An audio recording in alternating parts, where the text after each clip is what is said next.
Imagine a dense Jurassic forest, sunlight filtering through thick foliage.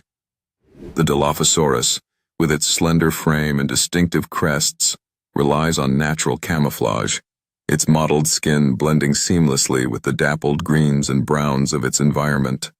This ancient predator's survival hinges on its ability to remain unseen, stalking prey with calculated patience. Fast forward to the modern era.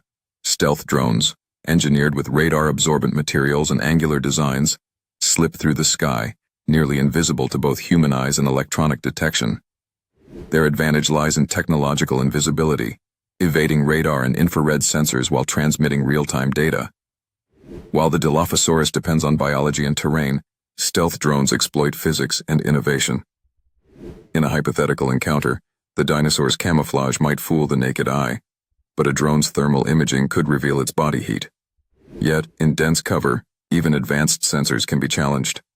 Ultimately, both represent the pinnacle of stealth in their respective eras, one shaped by evolution, the other by human ingenuity.